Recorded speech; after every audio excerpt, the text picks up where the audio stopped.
Hey there, I'm Dr. Amy King, otherwise known as Dr. Amy, and this podcast is The Most Important Medicine. If you're a physician or healthcare provider, this podcast is for you. This is where we learn about trauma-informed medicine and ways to build resilience in healthcare organizations. And we do this through stories, the stories of yours and other professionals and patients. We listen to each other to transform medicine with compassion and curiosity about what it means to be a trauma-informed practice or provider. Every time you join me, I want you to hear practical information and lead with tangible tools you can use with patients right away. So that is exactly what we're diving into today. It's a little short session with myself, and I wanted to talk with you just a little bit about building your village. And I'm going to use the analogy of a house. If you are a physician or early educator, or someone who's worked with me in a learning collaborative or at a retreat, you will recognize the approach that I use called building the circles of support. And really, we think about this when we talk to patients or clients or families that we work with in terms of really building out that village for them. Their primary circle, which is like their no matter what people, their secondary circle, who we sometimes refer to as the backup team, and then their systemic levels of support, groups of people that they know and like and trust, or communities they belong to, or cultural groups they belong to, or even systems that are supporting them. But I thought I would dive a little deeper today into this idea of creating villages and why it's important. Really, the only way we build resilience is through connection and relationship. It's not about grit. It's not about perseverance or just sticking with things. The way to build resilience is through connected relationships. And so I'm going to take you down a little personal path, something I've been thinking about a lot as I think about my own circle of support in my life. And maybe it's a good way for you, as someone who works in healthcare or with families and children, can really begin to think about how we build relationships in our life to help us thrive and grow and feel supported. So for just a moment, if you can, if you're not driving, of course, close your eyes, and I want you to imagine a little house. And this sweet little house is just yours. And imagine your house has a beautiful front porch and a swing and some rocking chairs on the porch. And then outside the porch, there's this little yard with a garden, and your yard is surrounded by a little white fence. Well, inside your house, it has limited space. In fact, you have this adorable little kitchen nook where you can sit and have coffee with a close friend, or maybe 2 or 3 friends. And then that porch that I was describing, it has 3 chairs and a little swing for visitors. So you might be able to have 3 or 5 people on your porch to have some lemonade, or if you're in the South, some sweet tea, and just chat for the afternoon. On a beautiful day, you could invite more friends to your place and have a picnic or a small barbecue in your yard and sit on blankets. It all sounds really beautiful, right? Well, what if I told you all of a sudden you have to host 15 people inside, or crowd 30 people on that front porch? Or what if you were like me at times and felt like, everybody kind of deserves a spot at the kitchen nook, when really they might be better suited as a picnic friend? Or maybe you're like other people that I know who are like, I don't even know who my kitchen nook friends are. I don't even know if I have 2 or 3 really close friends. Like in the circle of support, we would call that the primary circle. I want us to just begin thinking about this with a little bit more intention. It might not feel as intimate as you intended if all of a sudden there are 12 spots available at the kitchen nook, right? It doesn't feel as close, especially if you're just trying to have coffee and talk, and then all of a sudden a dozen people needed your attention. So I want you to think about this house like your village. And I want you to build that house, like building a village, with intention and nurturing, not just for the people, right? Because often when we're helpers, whether we're teachers or educators or doctors or nurses, psychologists, we're really good at helping others. We're really good at making space, but we don't always require that space be given to us back in return. So I'm kind of taking this idea of the circle of support and expanding it to a more personal level so that we as professionals can really think about this with intention. I don't know about you, but I have limited time and energy. I have busy kids and a daughter who's graduating and a full life and a husband I want to spend time with. And that means there's only room for a few people at the Nook and only small gatherings on my front porch. And well, like the things that are happening out in the yard, not unsimilar to the party I'm having for my daughter's graduation, those only happen a few times a year where I have big gatherings with all of my village. But I would say that in the past, and not too distant past, if I'm honest, I made the mistake of inviting people into my house, into the little kitchen nook that's saved for intimacy and conversation, when they really maybe should be front porch friends, or maybe even front porch friends who should have been maybe backyard barbecue friends. I don't know a better way to describe this. That's why I'm working with this analogy, but it does require a little deciphering. So I've been thinking a lot about who do I want at that kitchen nook? Who do I have time for?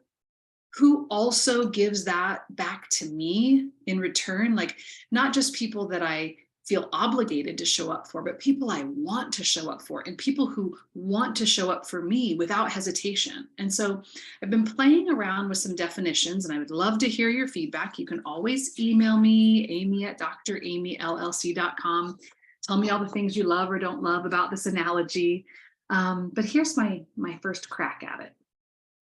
Your kitchen nook friends, right? The little sweet corner in your kitchen where you might just have coffee and get caught up. These are, to me, these are my no matter what people. These are, other than my husband, of course, these are my girlfriends that I could call day or night. They would drop anything for me and they would show up for me fiercely. And I just realized, even as I was speaking just now, I said, my husband, of course. That's not true for all of you. And I want to acknowledge that sometimes your partner or your spouse is not your no matter what person. You may be in a relationship that feels stressful or strained or has trauma involved in it or hurt. I 100% acknowledge that. For me, my husband's at that nook, right? He has a very special place.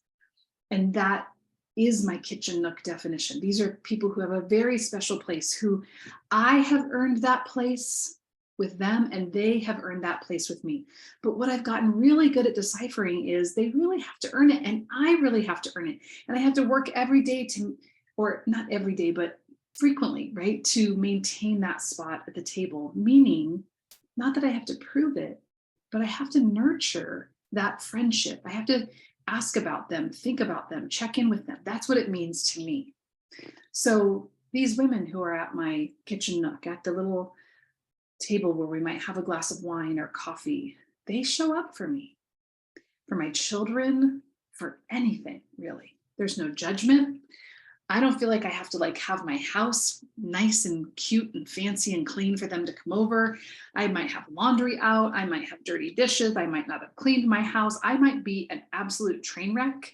I might look a mess, no makeup, just sweaty, unkempt, whatever, but they don't care. They are my allies and they are my confidants, and they will sit with me in my pain, in my joy. They will laugh with me. They will hug me when I'm overwhelmed. They will cheer for me in my success. They will show up for my kids. They are the people I put on my kids' documents at school in case of emergency. If I'm not available or my husband's not available, call this person. They have seen me at my worst. They have seen me at my best. So those are what I'm calling my kitchen nook friends. Now, there may be some of you that are listening that are like, oh no, I do not even know if I have kitchen nook friends. Okay, we're going to come back to that, right? Just give me a moment on this. I know that there are some of you that grew up with a lot of developmental trauma, even as professionals who are out working in the field now. I 100% understand that. But let's continue this analogy as we differentiate between kitchen nook and these other types of friends. So the second group of people, when we're looking at our sweet little house and we move outside and we've got this little porch and it has a couple rocking chairs and a swing, that's what I would call my small extended family. By the way, my kitchen nook girlfriends, there might be 4 or 5 of them. My front porch friends, there might be like 5 or 7 more in addition to my inside friends. These friends are beautiful too. I mean, don't get me wrong, they provide a lot of richness in my life. They're incredible and loving, but they might not always be available, or they might have their own kitchen nook friends. But they love often the same things I love, or we gather, we might have mutual interests, we might have children who are growing up the same way or in the similar circles, so to speak. We might have shared history together. They have a special place in my heart. I love spending time with them, right? I want to see these friends weekly, if not monthly, more frequently when I can. I'm going to gather with them at larger holiday gatherings, invite them to birthdays, those types of things. But they might not be the first people I call if I'm in a state of distress. And I think for me, one of the hardest things I've had to decipher as a professional woman and mom is this really fine distinction between my kitchen nook friends and my front porch friends. And I think sometimes I have felt disappointed in people when I expected them to be kitchen nook friends, but they really are front porch friends because they're not reciprocating. Or maybe just as a season of my life, they were kitchen nook friends, and now they're more front porch friends. And the thing that I'm trying to give myself grace about, and my friendships grace about, is that, it's okay if those people have vacillated somehow, because they served a place in your life when it was really important.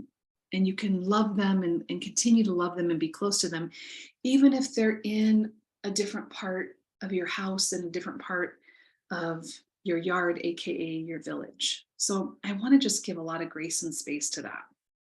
And then finally, this other group is kind of like what I would call your backyard barbecue friends. And these people I also love, right? They're not less important to have in your life, but because they make up the rest of the village, right? We might see each other a few times a year, and we love to laugh and catch up. I want to hear about their life and their kids and what's bringing them joy. I enjoy their company. I love hearing about them. We share warmth and we share community, and we look forward to getting together again.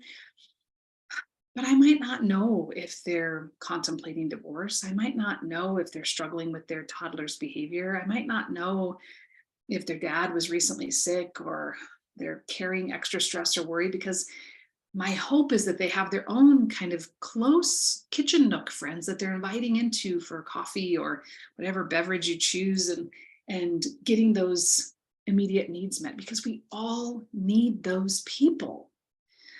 So I don't know, when you're thinking about this analogy, maybe think about other parts you're missing. Maybe there's other friends that would be out in the yard, or people that you need to keep outside the fence, right? We could have a whole episode on who we keep outside the fence. And, there are toxic family members and people that have moved out of your life for different reasons, ex-spouses, friends who've hurt you, who don't deserve a spot at that table anymore, or even on your front porch for that matter.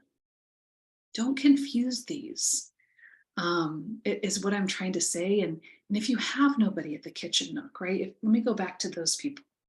I really want you to begin doing some work to see if maybe some front porch friends you could allow in closer, to allow yourself to be fully human and vulnerable, and begin to share some things with people that you might be going through or experiencing, because they want to be there. They want to show up for you.